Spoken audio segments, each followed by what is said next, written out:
Bonjour, je m'appelle Andrew Maple Brown et je suis gestionnaire de portefeuille et cofondateur de la stratégie d'infrastructure mondiale cotée en bourse de Maple Brown Abbott. Nous sommes optimistes quant aux perspectives des infrastructures cotées pour la prochaine année. Tout d'abord, nous pensons que la conjoncture macroéconomique est favorable car nous entrevoyons des risques pour la croissance et l'inflation pourrait bien rester persistante, deux conditions dans lesquelles les actifs d'infrastructure se comportent bien. De plus, nous sommes très enthousiastes à l'égard des perspectives de croissance de certains de nos secteurs, en particulier grâce aux mégathèmes que sont la décarbonation et la numérisation, qui nécessitent d'importants investissements dans des actifs d'infrastructure. Enfin, pour ce qui est des valorisations, nous sommes d'avis que les infrastructures cotées en bourse sont justement valorisées. Elles sont bon marché par rapport aux actions en général et très bon marché par rapport aux actifs équivalents qui se négocient sur les marchés privés. Pour ce qui est des secteurs qui offrent des occasions de croissance intéressantes, nous aimons particulièrement les services publics d'électricité à l'heure actuelle. Les dépenses en immobilisation de ces sociétés sont très élevées. Cela est attribuable à la nécessité d'investir dans la transition énergétique et plus récemment à la demande croissante d'électricité, notamment pour les centres de données. Ainsi, les bénéfices par action sont en forte augmentation. Historiquement, les bénéfices des services publics réglementés américains ont augmenté d'environ 4 à 6 % par année.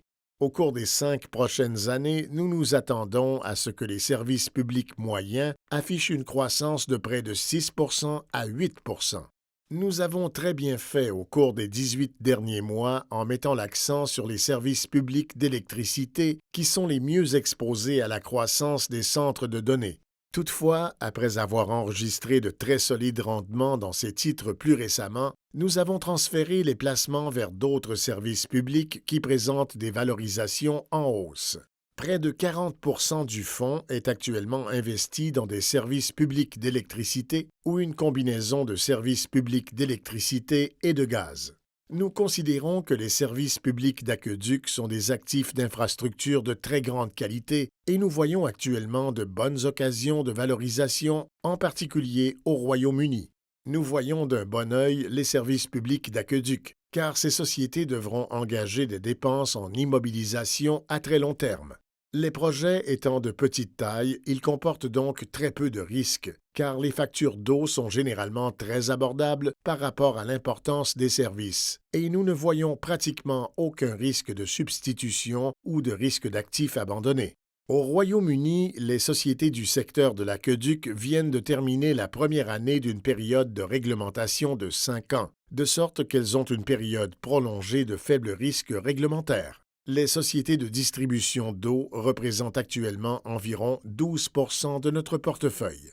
Du point de vue des valorisations, nous aimons particulièrement les tours de télécommunications à l'heure actuelle. À notre avis, ces actifs terrestres sont essentiels aux communications modernes et le volume de données que nous consommons continue d'augmenter rapidement.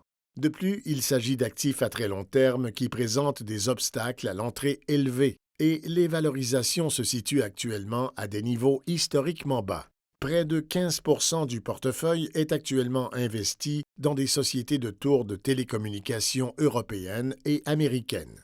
En dehors de ces secteurs, nous avons toujours un penchant pour les actifs d'infrastructure de transport, qui représentent environ 20 % de notre portefeuille, dont environ la moitié sont des routes à péage, le reste des aéroports et des chemins de fer.